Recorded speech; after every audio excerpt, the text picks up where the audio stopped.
పాకిస్తాన్లో హింస తారాస్థాయికి చేరుకుంటుంది. ఆందోళనలతో అక్కడి నగరాలు అట్టుడుగుతున్నాయి. ముఖ్యంగా లాహోర్, ఇస్లామాబాద్ అట్టుడుగుతున్నాయి. నిరసనకారులపై పోలీసులు కాల్పులకు తెగబడ్డారు. కాల్పుల్లో ఇప్పటివరకు 12 మందికి పైగా నిరసనకారులు మృతి చెందారు. వందల మందికి తీవ్ర గాయాలయ్యాయి. 2 రోజులుగా పాకిస్తాన్ ప్రభుత్వానికి వ్యతిరేకంగా తెహ్రీక్ లబ్బైక్ పాకిస్తాన్ ఆందోళన తీవ్రతరం చేస్తుంది. లాహోర్, ఇస్లామాబాద్లో పెద్ద ఎత్తున నిరసనలు కొనసాగుతుంది. దీంతో వందల మంది నిరసనకారులు అరెస్ట్ అవుతున్నారు. ఈ క్రమంలో పోలీసులపై జనం తిరగబడుతున్నారు. పోలీసులపై రాళ్ళు, కర్రలతో అటాక్ చేస్తున్నారు. అరెస్టులు, పరస్పర దాడులతో పరిస్థితి ఉద్రిక్తంగా మారుతోంది. ఇక ఇజ్రాయెల్ గాజా ఒప్పందంలో అమెరికా తీరును వ్యతిరేకిస్తూ టీఎల్పీ ఇస్లామిక్ సంఘాలు మండిపడుతున్నాయి. లాహోర్లోని అమెరికా రాయబార కార్యాలయం ముట్టడికి టీఎల్పీ పిలుపునిచ్చిన నేపథ్యంలో ఈ ఆందోళనలు చెలరేగుతున్న పరిస్థితి కనబడుతోంది. పాకిస్తాన్లో పూర్తిగా అల్లకల్లోలంగా మారుతోంది. పలు నగరాల్లో హింస చెలరేగుతోంది. కీలక నగరాల్లో ప్రస్తుతం తీవ్ర హింస కొనసాగుతోంది. గాజా ప్రాంతంలో ఇజ్రాయెల్ దాడులకు నిరసనగా టీఎల్పీ సంస్థ చేపట్టిన భారీ ర్యాలీ హింసాత్మకంగా మారింది. ఆందోళనకారులు పెద్ద ఎత్తున నిరసన తెలుపుతూ పోలీసులపైకి రాళ్లు రువ్వారు. లాహోర్, ఇస్లామాబాద్, పెషావర్, క్వెట్టాతో సహా దేశంలోని అనేక ప్రాంతాల్లో ఈ హింసాత్మక ఘటనలు చోటు చేసుకున్నాయి. ముఖ్యంగా ఇస్లామాబాద్లోని అమెరికా ఎంబసీని ముట్టడించేందుకు నిరసనకారులు ప్రయత్నిస్తే పోలీసులు వారిని సమర్థవంతంగా అడ్డుకున్నారు. లాహోర్లో కాల్పుల్లో 2 వ్యక్తులు మరణించినట్టుగా నివేదించబడింది. సో మొత్తం మీద అన్ని ప్రాంతాలు జరిగిన కాల్పుల్లో ఇప్పటివరకు 12 మంది నిరసనకారులు మృత్యువాత పడ్డట్టుగా తెలుస్తోంది. అల్లర్లు చెలరేగాయి, హింస చెలరేగింది. దీంతో 12 మంది మృతి చెందారు. ప్రధాన నగరాల్లో అధికారులు ఇంటర్నెట్ సేవలు నిలిపేశారు. డొనాల్డ్ ట్రంప్ వివాదాస్పద గాజా ప్రణాళికకు పాకిస్తాన్ ప్రభుత్వం మద్దతిస్తున్నట్లు భావించి దాన్ని నిరసిస్తూ టీఎల్పీ మద్దతుదారులు వీధుల్లోకి వచ్చారు. ఈ క్రమంలోనే అల్లర్లు చోటు చేసుకున్నాయి. ప్లకార్డులతో నినాదాలు చేయడంతో పోలీసులు లాఠీచార్జ్తో సహా ప్రజలను అదుపులోకి తెచ్చేందుకు ప్రయత్నిస్తున్నారు. కానీ ఘర్షణ చెర్రగా అయితే ఈ ఘటనలకు సంబంధించి ఇంకా పాకిస్తాన్ ప్రభుత్వం అధికారికంగా ఎలాంటి ప్రకటన అయితే చేయలేదు. బట్ ఈ ఘటనలకు సంబంధించి ఇంకా అన్ని నగరాల్లో ప్రస్తుతం విస్తృత ఆందోళనలు అయితే కొనసాగుతున్నాయి. తెహ్రీక్ లబ్బైక్ పాకిస్తాన్ నేతృత్వంలో ప్రస్తుతం ఈ ఆందోళనలు కొనసాగుతున్నాయి.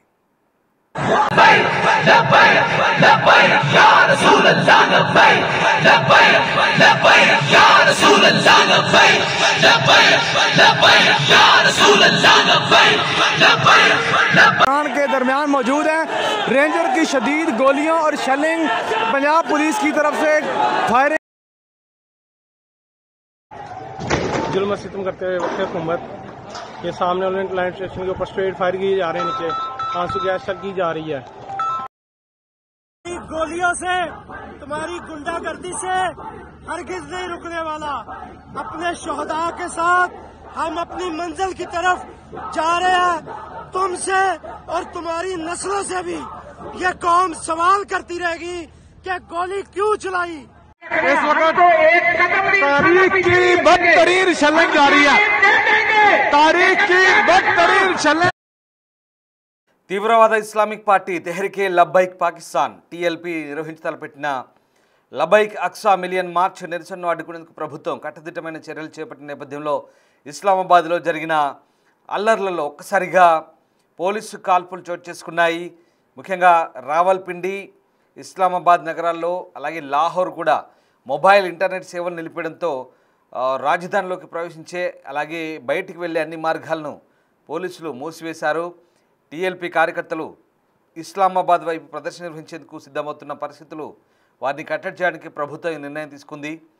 లాహోర్లో పార్టీ ప్రధాన కార్యాలయం నుంచి ఎవరు బయటకు రాకుండా ఉండేందుకు కంటైనర్లతో రహదారిని దిగ్బంధించడంతో ఒక్కసారిగా ఉద్రిక్తత చోటు చేసుకుంది. పోలీసులపై రాళ్లు రువ్వారు. దీంతో చాలామందికి తీవ్ర గాయాలయ్యాయి.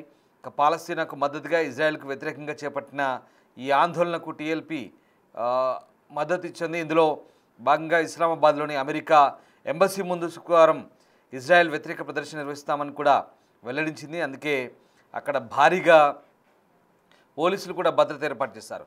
ఇక టీఎల్పీ అధినేత సాద్ హుసేన్ రిజ్వీని అరెస్ట్ చేసేందుకు లాహోర్లోని అక్కడి హెడ్ క్వార్టర్స్కి చేరుకున్నప్పుడు దాంతో హింస చెలరేగింది. ఇస్లామాబాద్, లాహోర్, రావల్పిండి, కరాచీ వంటి నగరాల్లో ఆందోళనలు పెరిగాయి. హింసాత్మక పరిస్థితులు విస్తరించకుండా ఉండడానికి ఆయా నగరాల్లో మొబైల్ ఇంటర్నెట్ సేవలను నిలిపేసినట్టు ఆ దేశ హోంమంత్రిత్వ శాఖ టెలికమ్యూనికేషన్ అథారిటీని ఆదేశించింది. దీంతో అక్కడ పూర్తి స్థాయిలో 144 సెక్షన్ కొనసాగుతుంది. ఇక 10 రోజుల పాటు నిరసనలు, ర్యాలీలు, బహిరంగ సభలను నిషేధించారు. ఈ ప్రాంతాల్లో పూర్తి స్థాయిలో కేవలం అంత్యక్రియలు, వివాహాలు, ప్రార్థనలు, కోర్టు ప్రాంగణాలు తప్ప మిగతా ఎక్కడ 4గురికి మించి గుమికూడొద్దంటూ పాకిస్తాన్ ప్రభుత్వం అక్కడ పూర్తి స్థాయిలో నిషేధాజ్ఞలు విధించింది. ఇక ఇస్లామాబాద్లో అయితే పూర్తిగా రెడ్ జోన్ మూసివేశారు. మార్గల్లా రోడ్డు ద్వారా ఉద్యోగులు, అధికారులు, ఇతర సిబ్బందికి మాత్రమే ప్రవేశం కల్పించిన పరిస్థితి కనబడుతోంది. సో మొత్తం మీద పోలీసుల లాఠీ చార్జిలో వందలాది మంది గాయపడ్డట్టుగా తెలుస్తోంది. ఇక టీఎల్పీ అధినేతను అరెస్ట్ చేసేందుకు లాహోర్లోని యతీంఖానాలో అక్కడి హెడ్ క్వార్టర్స్పై పోలీసులు దాడి చేస్తే వారిపై దాడి జరిగినట్టుగా అక్కడి అధికారులు చెప్తున్నారు. మొత్తం మీద లాహోర్, రావల్పిండి, ఇస్లామాబాద్ ఈ నగరాల్లో జరిగిన ఘర్షణల్లో ఇప్పటివరకు 12 మందికి పైగా మృతి చెందినట్టుగా వార్తలు అందుతున్నాయి. పాకిస్తాన్లో పూర్తిగా హింస చోటు చేసుకుంటుంది. పరిస్థితి చేజారిపోతుందనడానికి ఈ ఆందోళన నిదర్శనంగా తెలుస్తుంది. మరోవైపు అటు పాకిస్తాన్ అలాగే తెహ్రీకి తాలిబాన్ పాకిస్తాన్ మధ్య కొనసాగుతున్న ఘర్షణలో కూడా ఇటు పాకిస్తాన్లోని క్వెట్టా ప్రాంతంలో ఒరగ్జాయ్ జిల్లాలో జరిగిన ఆపరేషన్లో 30 మంది తెహ్రీకి తాలిబాన్ పాకిస్తాన్ టెర్రరిస్టులను హతమార్చినట్టుగా పాకిస్తాన్ ఆర్మీ చెప్తోంది. ఖైబర్ పఖ్తుంఖ్వా ఒరగ్జాయ్ జిల్లాలో నిర్వహించిన ఆపరేషన్లో టీటీపీ టెర్రరిస్టులతో జరిగిన ఘర్షణలో 11 మంది పాకిస్తాన్ సైనికులు కూడా మరణించిన సంగతి తెలిసింది. వారిలో ఒక లెఫ్టినెంట్ ఉన్నారు, ఒక మేజర్ కూడా ఉన్నారు. ఈ ఘటన తర్వాత ఆ ప్రాంతంలో పాకిస్తాన్ ఆర్మీ భద్రతా దళాలు ప్రతీకార ఆపరేషన్ కూడా కొనసాగిస్తున్నాయి. ఆఫ్ఘనిస్తాన్ మంత్రి భారతదేశంలో పర్యటిస్తున్న తరుణంలోనే అక్కడ ఏకంగా ఆఫ్ఘనిస్తాన్ రాజధాని కాబూల్తో సహా ఇతర ప్రాంతాలపై పాకిస్తాన్ వైమానిక దాడులు చేసిన సంగతి తెలిసిందే.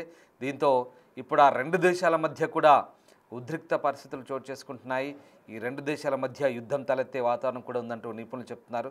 సో మొత్తం మీద పాకిస్తాన్ ఎక్కడా శాంతి లేదు. పాకిస్తాన్ అంతా కూడా అహింస, అల్లకల్లోలం, అశాంతితో రగులుతోంది.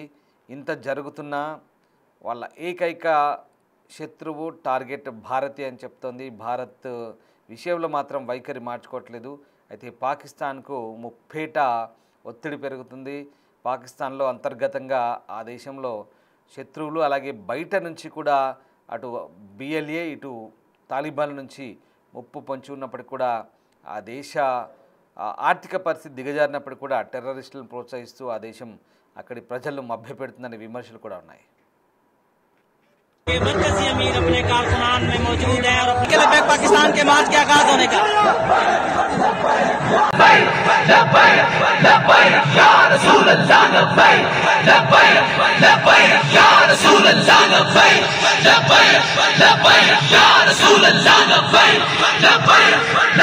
के दरमियान मौजूद है भाई खुद आ चुके हैं जी अंशु भाई, शेलिंग वाली जगह खुद आ चुके हैं अंशु भाई।